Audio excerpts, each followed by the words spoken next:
திவ்யஸ்ரீ பிரகாஷ் பொன்முடியார் பற்றி பேச வருகிறார். வாங்கம்மா.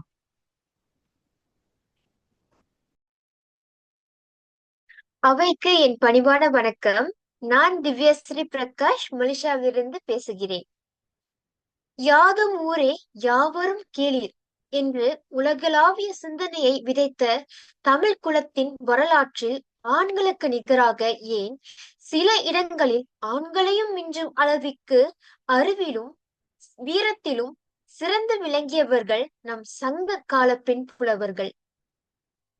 அவ்வை வெள்ளி வீதி காக்கை பாடினியார் வரிசையில் சங்கப் பலகையில் ஏறி தன் வீரமிக்க வரிகளால் தமிழை காத்த ஒரு மாபெரும் பெண் ஆளுமைதான் புலவர் பொன்முடியார் அவர்கள்.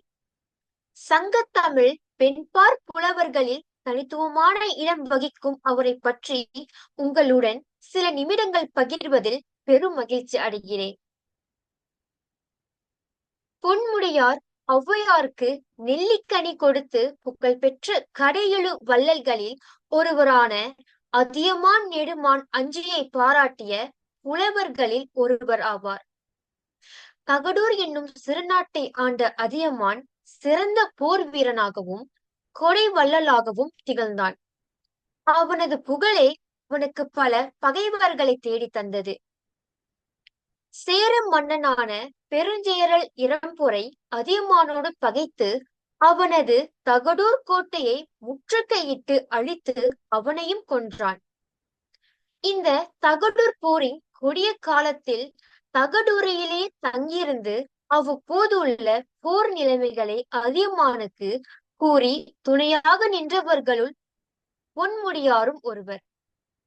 அப்பொழுது அவர் பாடிய பாடல்கள் பல தகடூர் யாத்திரை என்ற நூலில் தொகுக்கப்பட்டுள்ளன.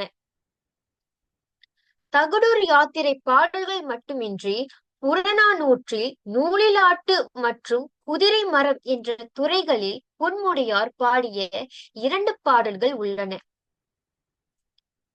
பகைப்படையை இலைக்குலைய செய்து பெரும் போரிட்டு வரும் ஒரு வீரன் தன் படை வீரர்கள் அனைவரும் மடிந்த பின்பும் அஞ்சாமல் தன் மார்பில் பாய்ந்திருக்கும் வேலை பிடுங்கி எறிந்து பகைவரை அழிப்பதே நூலிலாட்டு ஆகும்.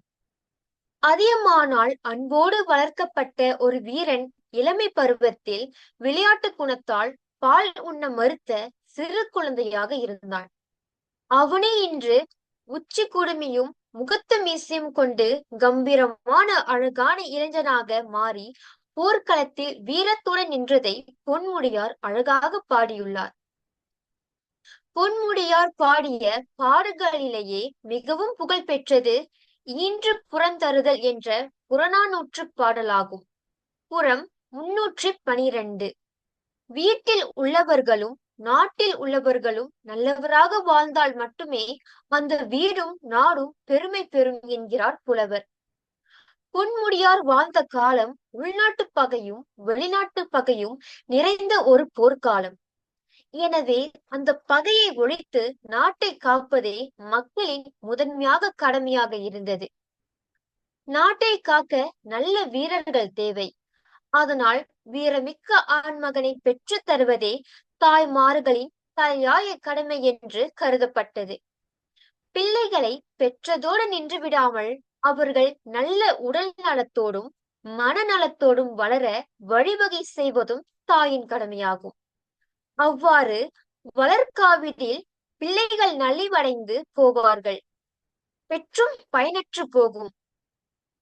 உலகத் தாய்மார்கள் அனைவரும் அவர்களின் கடமையை உணர்த்த விரும்பிய பொன்முடியார் உங்கள் கடமை இது என்று அடுத்தவர்களை சுட்டிக்காட்டாமல் தானும் ஒரு தாயாக நின்று என் கடமை இன்று என்று பாடியிருப்பது அவரது சமூக நோக்கை காட்டுகிறது. அவர் வாழ்ந்த காலத்து போர் சூழலை ஒட்டி இக்கருத்துகள் கூறப்பட்டாலும் ஒரு சமூகத்தின் வளர்ச்சிக்கு சுறுசுறுப்பும் வீரமும் தேவை என்ற கருத்து இக்காலத்திற்கும் பொருந்துவதே ஆகும். ஒரு சமூகம் சிறப்பாக வேண்டுமென்றால் அதில் உள்ள ஒவ்வொருவரும் தன் கடமையை சரியாக செய்ய வேண்டும் என்ற பெரும் கருத்தை தன் பாடலில் மிக தெளிவாக பொன்முடியார் விளங்கியுள்ளார்.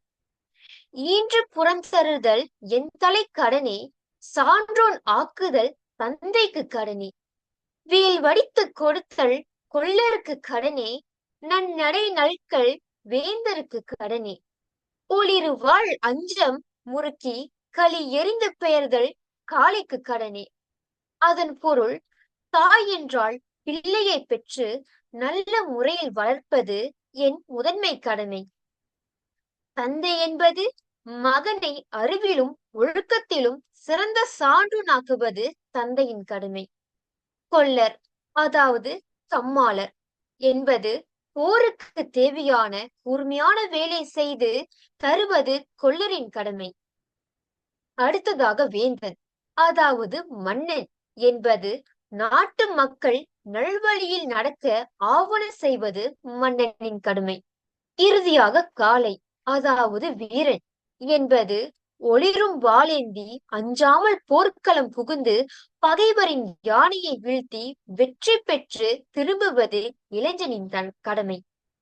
இப்படி தாய், தந்தை, கொல்லர், வேந்தன், வீரன் என்ற ஒவ்வொருவரின் கடமையையும் தெளிவாக வகுத்து காட்டிய பெருமை பொன்முடியாரை சாரும்.